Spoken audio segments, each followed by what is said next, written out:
வச்சு பண்ணுவோம். இந்த பிள்ளைல வேற உறங்கிட்டு கிடக்குவேன்.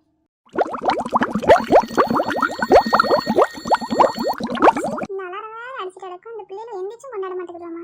ஒரு நாளாச்சும் சீக்கிரம் எந்திரிச்சோம் அம்மைக்கு ஏதாச்சும் வேலை பார்த்து கொடுப்போம் அப்படின்னு இருக்குதுவா. எல்லா வேலையும் நம்மளே செய்ய வேண்டியதா இருக்கு. சுக்கி சுக்கி அம்மோ, யாராச்சும் ஒருத்தர் எந்திரிச்சு வராதுவா சீக்கிரமா. கேட்டி எந்திரிட்டியா? என்னம்மா ஏம்மா காலையில கத்திட்டு கிடக்க?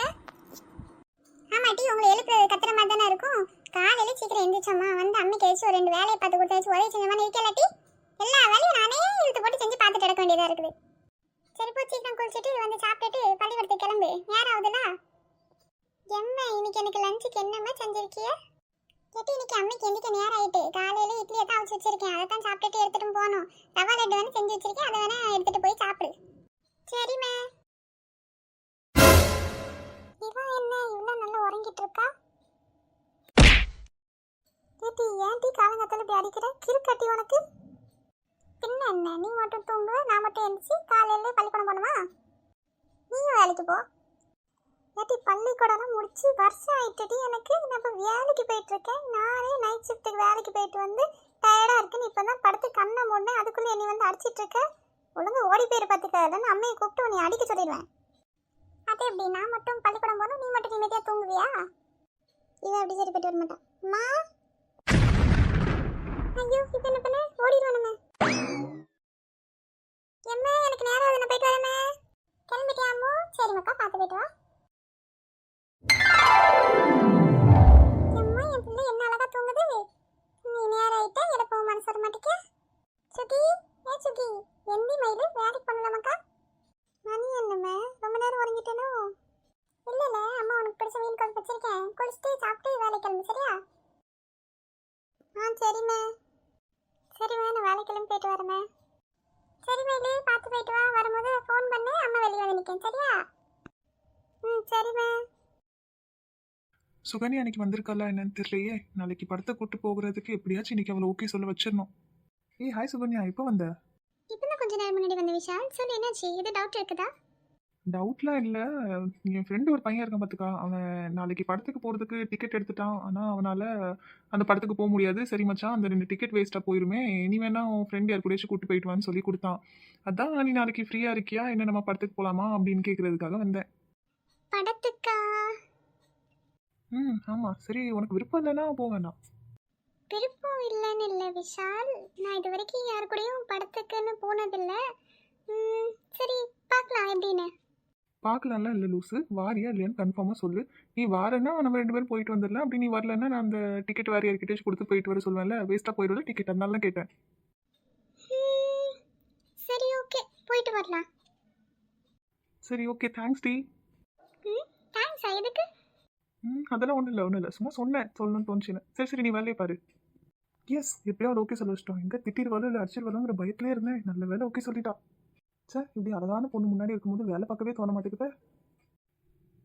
நீ கவிதைகளா கனவுகளா கயல் விழியே, நான் நிகழ்வதுவா கடந்ததுவா பதில் மொழியே, உன்னோடு நெஞ்சம் உறவாடும் வேளை கண்ணீர் கமலம் தானா, முகம் காட்டு நீ முழுவன் பனி ஊராத நீ எல்லையே இதழோரமா சிறு புன்னகை நீ காட்டடி ஏமுல்லையே.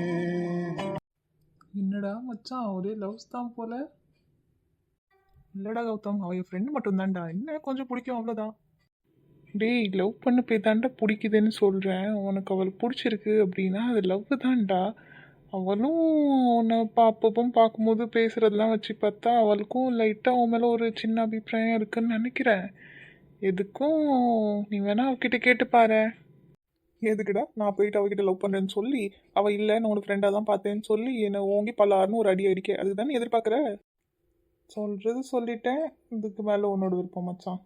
நான் என்னைக்காச்சும் ஒரு நாள் லவ் பண்ணுறேன்னு சொல்லிட்டு 2 பேரும் வரத்தானே போகிறீங்க, நானும் பார்க்க தானே போகிறேன்.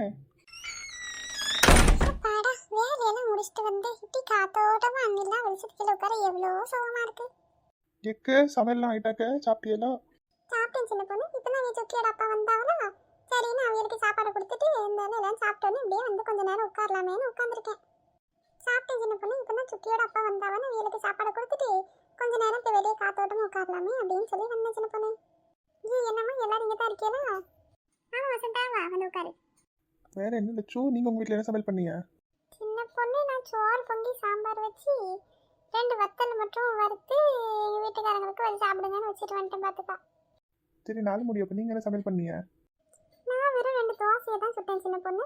நான் 2 தோசையை சுட்டு சாப்பிட்டுட்டு அவியலுக்கும் 2 தோசையை சுட்டு வச்சுட்டு தக்காளி சட்னி கூட சாப்பிடுங்கன்னு சொல்லிட்டு வந்துட்டேன் சின்ன பொண்ணு. எக்கு அப்போ இன்னைக்கு பிரியாணி மனம் அடிச்சது உங்கள் வீட்டில் இல்லை? அட கடவுளே, நம்ம வீட்டில் செஞ்ச பிரியாணி இவளுக்கு எப்படி தெரிஞ்சது? என்ன மூக்கு வச்சிருக்கா பார்த்துக்கா. இவளா போலீஸ்காரன் கிட்ட மோப்பநாயகத்தில் இருந்திருக்கணும். இவா என்ன மாதிரி மோப்பம் பிடிச்சிட்டு வரீரா இவா வீட்டில் என்ன செஞ்சிருக்கான்னு சொல்லிட்டு. ச்சே, பிரியாணியா? எங்கள் வீட்டில் யார் சின்ன பொண்ணு பிரியாணி? நானே கஞ்சிக்கு இல்லாட்டி கையில் பேட்டரின்னு அழிகிறேன். எங்கள் வீட்டில் எப்படி போய் சின்ன பொண்ணு பிரியாணி? நானே நேற்று வச்ச மாவை ஃப்ரிட்ஜில் எடுத்து வச்சு இன்னைக்கு 2 தோசை சுட்டு வந்து சாப்பிட்ருக்கேன். எங்கள் வீட்டிலலாம் பிரியாணி மனவாரி டீச்சர் சின்ன பொண்ணு. உங்களுக்கு வேறு எங்கே இருந்தாச்சும் வந்திருக்கோம். அப்போ கண்மணி, என்ன உங்கள் வீட்டில் இருந்தால் பிரியாணி மனம் வந்துச்சு? இல்லை சின்ன பொண்ணு, எங்கள் வீட்டில் இன்னைக்கு ஒரே சோறா பொங்குவோன்னு சொல்லிட்டு பருப்பு சோறா பொங்கிட்டேன் சின்ன பொண்ணு. அப்போ இந்த பிரியாணி மனம் எங்கேருந்தா வந்துச்சு? முத்தக்கா யார் வீட்டில் பிரியாணி செஞ்சு சாப்பிட்ருக்காவா? நம்மக்கிட்ட சொல்ல தான் மாட்டுக்காவா? விடுங்க, யார் சாப்பிட்டாவளோ அவியலுக்கு வயிறு வலி தான் வரும் பார்த்துக்காங்க. அப்படிலாம் சொல்லாத சின்ன பொண்ணு. யாரை வேணா இருக்கட்டும், சாப்பிட்டு நல்லா இருந்துட்டு போட்டோம்னு நினச்சிக்கோ சின்ன பொண்ணு. இப்படிலாம் வயிறு வலிக்கும்னு சொல்லாத சின்ன பொண்ணு. பின்ன நம்மளுக்கு தெரிஞ்சவையெல்லாம் இருந்தால் அவைகளுக்கு என்ன ஒன்றுன்னா பின்ன நம்ம மனசுக்கு தானே கஷ்டமா இருக்கும். நாலு முடி, நீங்கள் பேசுகிறத பார்த்தா அந்த கல்பிட் நீங்களாக தான் இருக்கும் போல. சரி சரி, சாப்பிட்டு நல்லா இருந்துட்டு போங்க. முத்தக்கா, நீங்கள் என்னக்கா இன்னைக்கு தலை நிறைய இவ்வளோ தான் மல்லிப்பூ வச்சிருக்கிய? இன்னைக்கு எதுவும் விசேஷமா? விசேஷம்லாம் எதுவும் இல்லை சின்ன பொண்ணு. இன்னும் சுகிக்கு அப்பா வாங்கிட்டு வந்தாங்க, பூ நிறைய கிடச்சிது அப்படின்னு. சரி அப்படின்னு தலையில் வச்சிருக்கேன் பார்த்துக்கா. பாருங்கக்கா, உங்களுக்கு எவ்வளோ நல்ல ஒரு வீட்டுக்காரர் கடவுள் கொடுத்துருக்காருன்னு. நம்மளுக்கும் ஆச்சிருக்கே. இல்லை, நம்ம சொல்லணும், சொல்லியுமே செய்ய மாட்டேங்குதுங்க. ஏன் சின்ன பொண்ணு, சுரேஷ்க்கு என்ன? உனக்கு எல்லாம் நீ கேட்குறதெல்லாம் வாங்கி கொடுக்கா, உனக்கு செய்ய வேண்டியதெல்லாம் செய்கிறான். பின்ன என்ன இப்படி பேசுகிறா? எக்கு அது நான் இப்போ சொல்லி சொல்லி கொஞ்சம் கொஞ்சமாக திருத்தி வச்சிருக்கேன் பார்த்துக்கங்க. இதுக்கு முன்னாடிலாம் அவர் இப்படி இல்லையே. இப்படி தான் எங்களுக்கு புதுசாக கல்யாணம் ஆன உடனே விருந்துக்கு எங்கள் சொந்தக்கார வீட்டுக்கு ஒருத்தவங்க கூப்பிட்ருக்காங்கன்னு நானும் எங்கள் வீட்டுக்காரும் விருந்துக்கு போனோம் பார்த்துக்காங்க. அப்போது நான் தலையில் பூ வைக்காமல் போனேன்னு சொல்லிட்டு பஸ் ஒரு இடத்துல நின்றுச்சு. அப்போ அங்கே வெளியே பூக்கார பூ வச்சுருக்காங்கன்னு நான் சொன்னேன், எங்கே எனக்கு கொஞ்சம் பூ வாங்கித்தாங்க அப்படின்னு சொல்லி கேட்டேன் பார்த்துக்காங்க. அதுக்கு அவரு சரிம்மா நான் பூ வாங்கிட்டு வரேன் நீ இருன்னு சொல்லி பஸ்ஸை விட்டு கீழே இறங்கி போயிட்டாரு பார்த்துக்காங்க. நானும் அவர் வருவாருன்னு பஸ்லயே வெயிட் பண்ணிட்டு இருந்தேன். அதுக்கப்புறம் பஸ்ல கண்டக்டர் வந்துட்டு எல்லாரும் வந்துட்டாங்க பஸ்ஸை எடுங்க அப்படின்னு சொல்லி பஸ்ஸை வேற டக்குன்னு இழுக்க ஆரம்பிச்சிட்டாரு பார்த்துக்காங்க. அப்போ நான் என்ன பண்ணேன், எங்க வீட்டுக்காரர் வேற வரல, புதுசா வேற எனக்கு கல்யாணம் ஆயிருக்கு, எங்க வீட்டுக்காரன்னு சொல்றதுக்கு எனக்கு ஒரே வெக்கமா வேற இருக்கு. என்ன செய்ய, எனக்கு என்ன பண்ணேன்னு ஒன்றும் தெரியல பார்த்துக்காங்க. என்ன செய்ய, நம்ம வீட்டுக்காரர் இப்படி போயிட்டாரு, நம்ம தொலைஞ்சிருவோமோ என்ன அதுன்னு என்ன பண்ணனே தெரியல. அதுக்கப்புறம் எப்படியோ தைரியத்தில் வர வச்சுட்டு அந்த கண்டக்டர் அண்ணன்கிட்ட சொன்னேன், என்ன இப்படி வண்டியை கொஞ்ச நேரம் நிப்பாட்டுங்க, என் வீட்டுக்காரர் கீழே இறங்கி போனாரு பூ வாங்குறதுக்கு, இப்போ வந்துருவாங்கன்னு சொல்லிட்டு. அந்தால பார்த்தீங்கன்னா கொஞ்ச நேரத்தில் எங்கள் வீட்டுக்காரரும் வந்துட்டாரு. வந்த உடனே டக்குன்னு வந்து பக்கத்தில் உட்காந்தாரு. சரின்னு எப்பாடா எப்படியோ வந்துட்டாரு இந்த மனுஷன் அப்படின்னு நினச்சி பஸ்ஸும் கிளம்பிட்டு பார்த்துக்காங்க. சரி அப்படின்னு நான் எங்க பூ வாங்க சொல்லியிருந்தேனே, பூ எங்க அப்படின்னு சொல்லி அவர்கிட்ட கேட்டா அவர் அதுக்கு ஐயோ பூவாமா மறந்தே போயிட்டேன், நான் கீழே இறங்கி போய் பக்கத்துல வெயிலா இருக்கு தாகமா இருக்குன்னு சொல்லிட்டு ஒரு ஜூஸ் குடிச்சிட்டு அப்படியே வந்துட்டேன், பூ வாங்க மறந்துட்டேன் சாரிமா அப்படின்னு சொன்னாரு. அன்னைக்கு எதிர்காலம் என் கண்ணு முன்னாடி தெரிஞ்சுட்டு பார்த்துக்காங்க. இன்னும் என்ன ஆனாலும் எப்படி ஆனாலும் இந்த மனுஷன் கூட தான் இருக்கணும்னு சொல்லிட்டு. பின்ன அதுக்கப்புறம் என்ன சின்ன பொண்ணு பண்ண பூவுக்கு? பின்ன என்னக்கா, அதுக்கப்புறம் பஸ்ஸை விட்டு கீழே இறங்கினதுக்கப்புறம் நான் தான் ஒரு பூக்கடையை பார்த்து அங்கே போய் பூ வாங்கி தள்ள வச்சுக்கிட்டு விருந்து வீட்டுக்கு போயிட்டு வந்தேன் பார்த்துக்காங்க. சின்ன பொண்ணு, ஒரு வாட்டி இப்படிதான் எங்க வீட்டுக்காரவிய ஏம்மா இவ வாய் தந்து பேச ஆரம்பிச்சிட்டா. இன்னும் இவ இழுத்து சொல்லி முடிக்கிறதுக்குள்ள விடிஞ்சே போயிடும். வாங்கக்கா நம்ம போய் படுப்போம்.